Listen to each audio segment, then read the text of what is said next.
Are Clearlake ruining Strasbourg?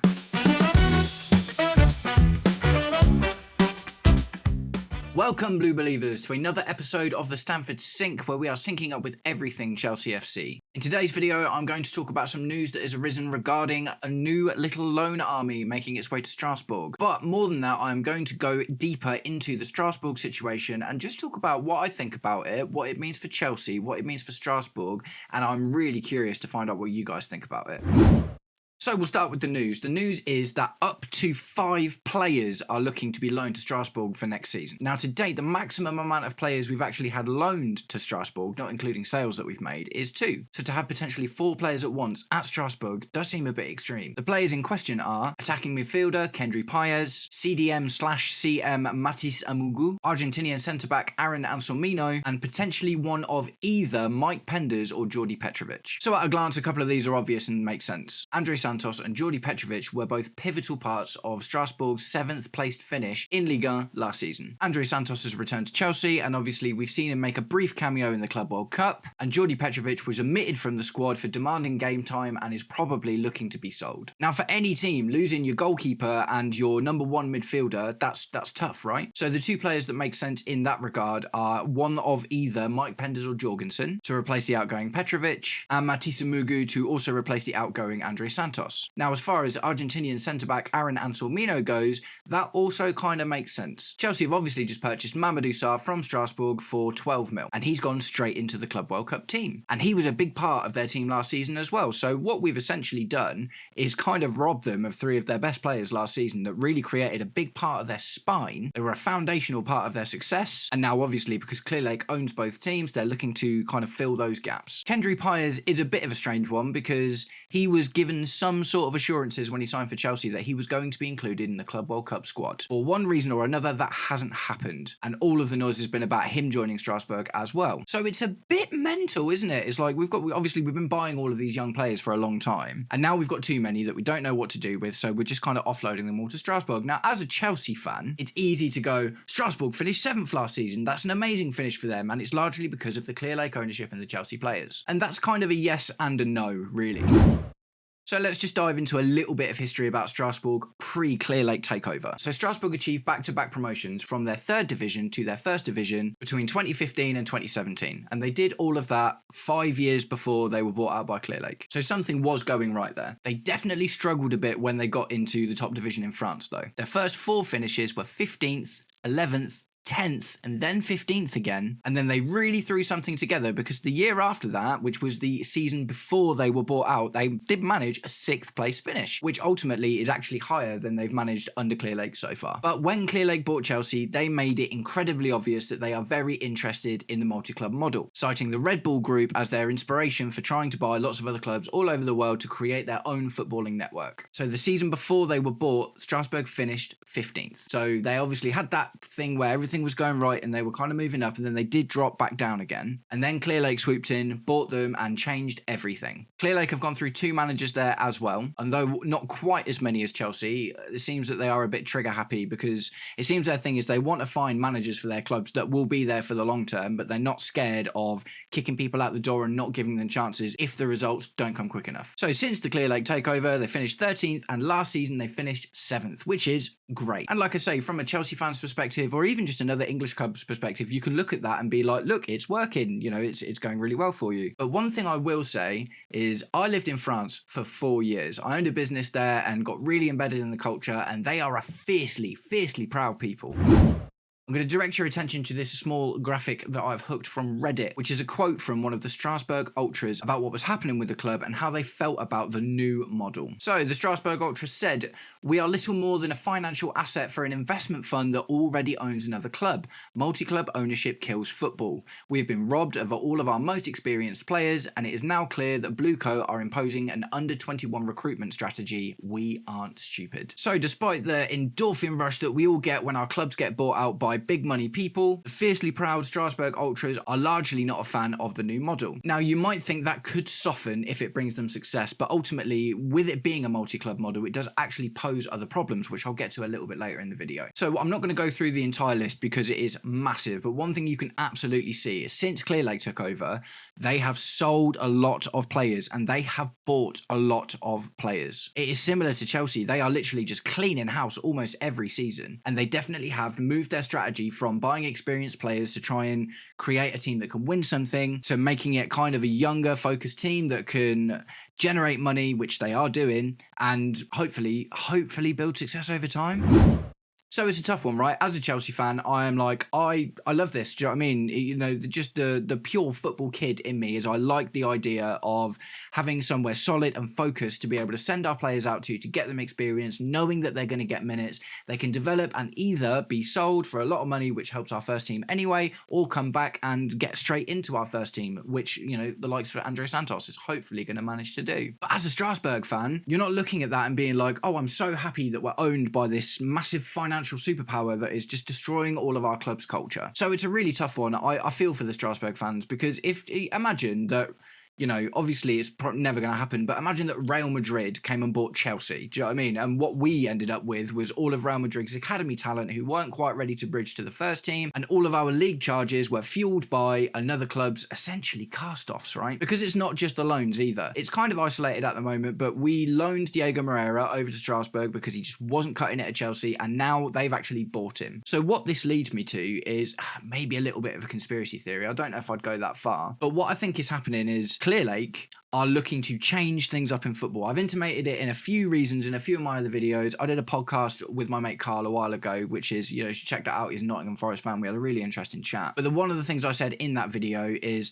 I think these American owners are specifically coming in looking to exploit loopholes so they can close them for other people. And what I kind of mean by that is they are going to try and set the tone in which football business is done. And this is a tough one, right? Because football is a sport of passion. You know, we don't call our teams franchises, but the times they are a-changing, said a marvellous Bob Dylan. And aside from doing things like exploiting the amortization loop and getting that obviously drastically reduced from what it was, I also have a feeling that loans are going to be replaced with small purchases, right? Now, what you're not allowed to do is just sell your player to Strasbourg for $1 million. It's like you actually have to give the player a fair valuation. And, you know, we had all of this stuff with the hotels and the Chelsea women's team when BlueCo sold them to themselves as well.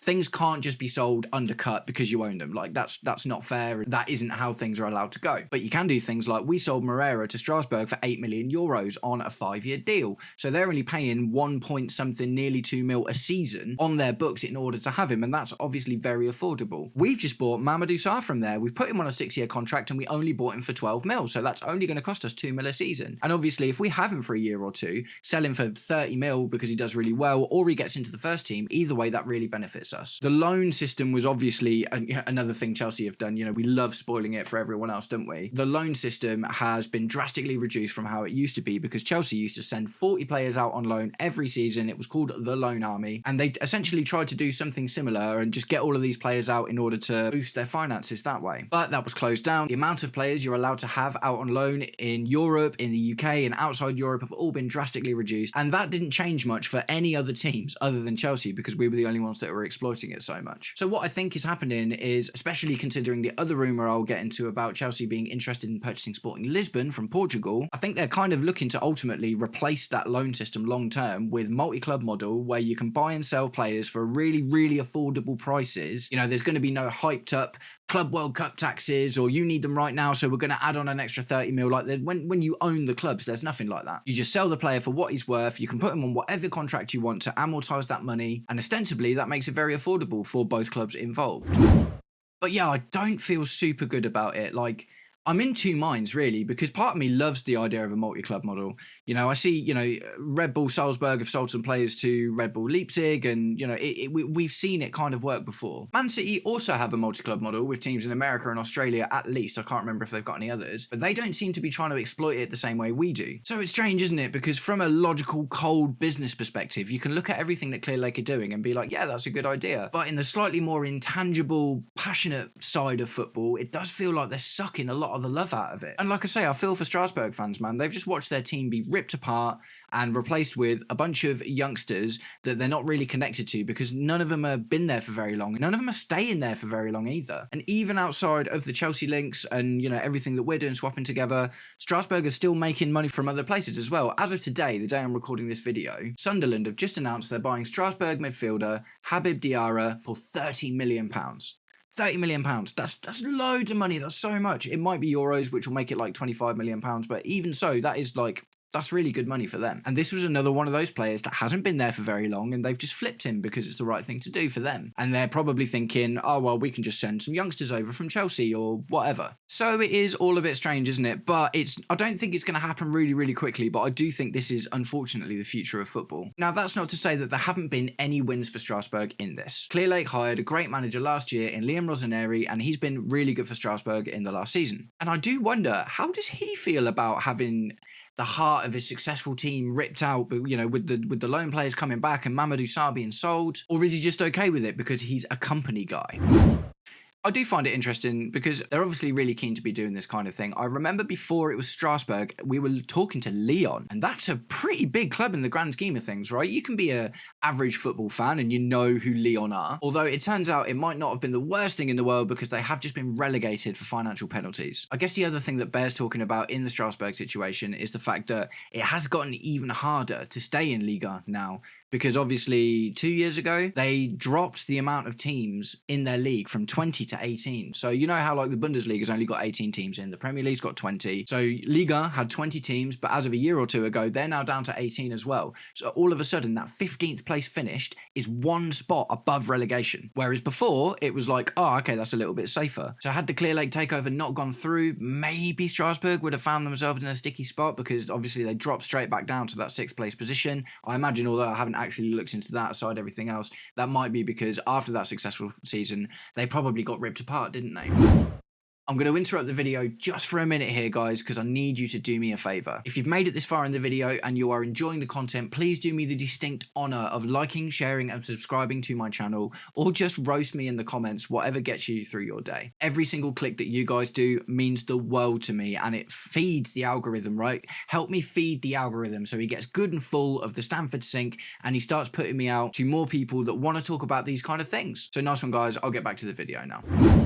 So that's kind of it. Do you know what I mean? I just kind of wanted to really highlight and talk about a little bit the situation. And obviously things are getting even more interesting at the moment because we're talking about buying Sporting Lisbon. Now, here's the elephant in the room. Champions League qualification. There is a rule that UEFA have saying that if two teams are owned by the same ownership and they both get into the Champions League, only one of them can actually be in the Champions League. Now, so far, that's never happened. But you got to question what the ramifications might be, right? Strasbourg just missed out on Champions League qualification at the back end of their season. But if they'd have made it, and Chelsea would have gone into the Champions League as well, we'd have had to choose, not we, like Clearlake would have had to choose who gets in the Champions League. Is it Chelsea or is it Strasbourg? But that begs another question. Do Strasbourg just drop into the Europa League? Does that mean that a team that would have qualified for the Europa League through normal qualification will have to drop out because two teams have got into the Champions League and you've got to go in? Do you just create another spot for the team in the Europa League? Like, it really, you know, it hasn't happened yet as far as I'm aware, and it is going to raise a lot of questions. And again, it's the Strasbourg fans that I feel sorry for, because if Strasbourg, imagine, let's just go mental here. Let's say Strasbourg win the league next season and we just scrape fourth, and Strasbourg win the league with a core of Chelsea players and absolutely deserve that Champions League spot. And Chelsea scrape into fourth with something like we've just done, where we beat West Ham on the last day of the season or something, and that gets us into the top, but we were really struggling all season. What do you do then? Do you look at Chelsea and go, well, yeah, obviously Chelsea is the big money, the big guns, that's where all the commercial income's going to come in from. If you take your heart completely out of it from a business perspective, then yeah, you put Chelsea in the Champions League. And then what? Strasbourg win the league. I mean, I know I'm not saying Strasbourg are going to win the league, but just, you know, humour my little scenario here. Strasbourg then would win a league title and have to play Europa League, if they're even allowed to do that, because they're owned by the multi-club model. It's just mad, isn't it? It's just absolutely mad. I imagine that if this thing continues, And obviously, if we're looking at buying Sporting Lisbon, that's another interesting one because they're no stranger to the Champions League either. So what happens if 3 clubs qualify for the Champions League? Has one got to drop out in favour of another one? Does one of the 3 clubs have to go into the Conference League? What happens if we buy a Bundesliga club and all 4 teams qualify for the Champions League? Because ultimately it works. Then what? Does one of them have to miss out on European qualifications because there's no more tournaments available and you can't have ones in the same competition? It's just the mind boggles. The mind absolutely boggles. And it's just so complicated. If any of you guys in the video are really clued up on this particular topic, I would absolutely love to chat to you about it. There are just so many more ramifications than, Chelsea can send a couple of loan players to Strasbourg this year. It's really a huge deal. And, you got to think the Sporting Lisbon fans, if we end up buying them, are they going to feel the same as Strasbourg fans, or are they going to be like, yes, please? Maybe we've been laying some groundwork there recently, obviously, with the purchase of like Dario Asugo and Giovanni Quenda, who we've loaned back to them for another year, who looks like a phenomenal player. If we get the Sporting Lisbon deal over the line, are other clubs all of a sudden going to be looking over their shoulders at the big bad BlueCo Clear Lake boys being like, don't buy our club, please. We want to retain our culture and history. So yeah, it's been a hard video to make this one because, what I am before anything is a Chelsea fan. I love watching my club play. I love watching my club be successful. And I really love, honestly, almost more than anything, is watching a player go from zero to superstar. Whether that be an academy player or a youngster that we buy, I love it when a player comes good and you see that change, that transformation. That is one of the most intoxicating things ever, is to fall in love with a player because you were there when he was nothing and then he ends up on the biggest stage being absolutely incredible. Are we going to rob all of these smaller clubs of the opportunity to do this? But it does look like things are amping up. As I said, up to 4 players at the same time, but between 5 players, if they make a decision between Penders and Jorgensen, might be playing for Strasbourg next season. And do you know what? It might go really well because all of them look like really good players. Kendry Paez is one of these wonder kids that we're all really excited about. Not as much as Esteval Willian now, but when we bought him, they were both at the same sort of level. Mike Penders is supposedly the Thibaut Courtois regen that we've all been waiting for. Aaron Anselmino is a really promising centre-back, and if he can have a Mamadou Sarr type season, then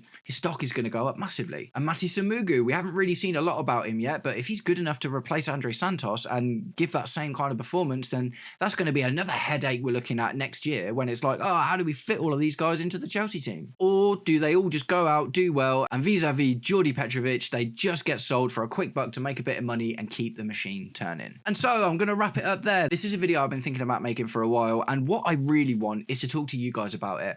I'm very stuck in my own head about it, and I'm kind of in 2 minds.